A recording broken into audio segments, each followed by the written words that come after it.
E se tudo que a gente pensa sobre dinheiro estivesse, na verdade, errado? Essa é a provocação que está no centro de A Ascensão do Dinheiro de Niall Ferguson. E é nessa análise que vamos mergulhar para entender a história fascinante e muitas vezes polêmica de como as finanças moldaram o nosso mundo. Olha, vamos direto ao ponto. A grande tese do Ferguson é essa aí. Ao contrário do que todo mundo pensa, a inovação financeira foi, na verdade, o ingrediente secreto por trás do progresso da humanidade. É uma afirmação bem ousada, né? E é exatamente isso que a gente vai desvendar aqui. Claro, a primeira reação que vem à cabeça de muita gente é: ué, mas o dinheiro não é a raiz de todo o mal? Essa ideia tá super enraizada na nossa cultura, desde textos religiosos até filmes de Hollywood. E é exatamente essa tensão que a gente vai explorar. De um lado, a visão comum das finanças como algo destrutivo, e do outro, a perspectiva histórica do Ferguson. Então, para começar, vamos dar uma olhada nessa visão mais tradicional, mais negativa do dinheiro, que o Ferguson chama de o mito do lucro imundo. Sabe? Aquela ideia de que o dinheiro é corrupto por natureza, que ele contamina tudo em que toca. E como a gente vai ver, essa é uma ideia bem antiga e poderosa. De Karl Marx a John Lennon, o sonho de um mundo sem grana sempre mexeu com a cabeça de muita gente. A crença é que, se a gente conseguisse se livrar do dinheiro, a gente criaria uma sociedade mais justa, mais igualitária. Mas será que é isso mesmo? E aqui a gente vê o resumo da ópera, né? Os principais argumentos contra o dinheiro. Pensadores como Marx e Engels viam o dinheiro como um motor da exploração capitalista. Mas não é só uma crítica ao sistema, é também uma crítica moral. O dinheiro é visto como a causa da ganância, da especulação, do fim das relações humanas. Essa é a narrativa poderosa que o Ferguson está desafiando. Mas e se essa for só metade da história?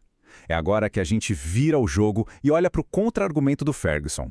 A ideia de que as finanças são, na verdade, o motor secreto da história. Uma força poderosa para o bem. A grande sacada aqui é a seguinte: da Babilônia antiga até a Hong Kong de hoje, a evolução do crédito e do débito foi tão importante quanto qualquer inovação tecnológica. Na verdade, dá até para dizer que, sem as finanças, muitas das grandes conquistas da civilização simplesmente não teriam acontecido. E olha só que exemplos incríveis a gente tem aqui. O Renascimento italiano não foi só sobre arte e cultura, foi também sobre bancos. A ascensão da República Holandesa não foi só sobre comércio e navegação, foi também sobre a Bolsa de Valores. E a derrota de Napoleão, não foi só estratégia militar, foi também sobre finanças.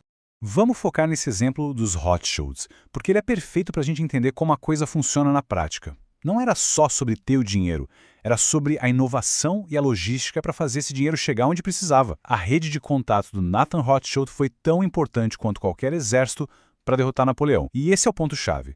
A história não é feita só por generais e políticos, ela também é feita por banqueiros e financistas.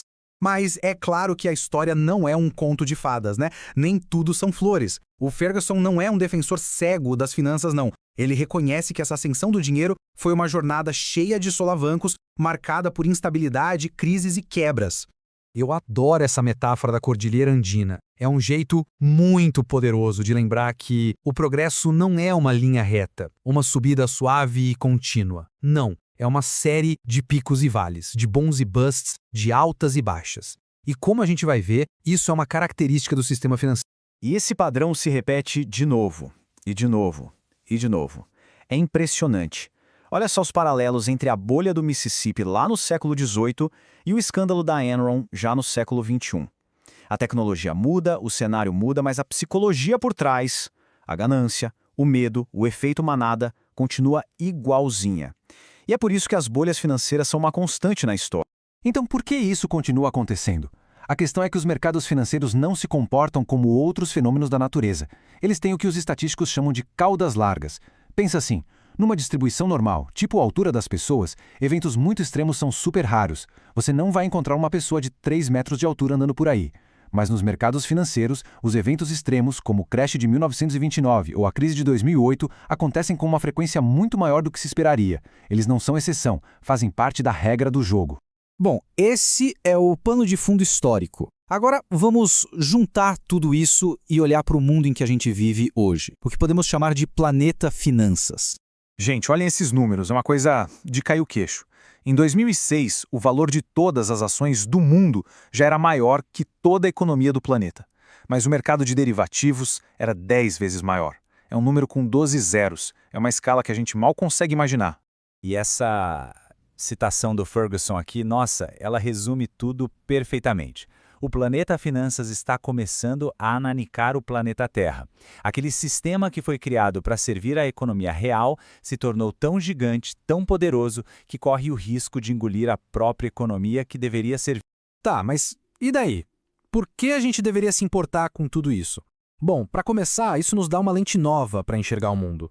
Ajuda a gente a entender que a pobreza, por exemplo, muitas vezes não é só a falta de recursos, mas também falta de acesso a serviços financeiros básicos. E nos lembra que estamos todos, querendo ou não, dentro de um sistema global super complexo e interligado, com todos os riscos e oportunidades que isso traz. E no fim a gente fica com essa pergunta no ar. A mesma inovação financeira que nos ajudou a chegar até aqui, que impulsionou o progresso da humanidade, agora tem o poder de provocar o nosso declínio. A história do dinheiro é uma história de criação e destruição, de avanço e perigo.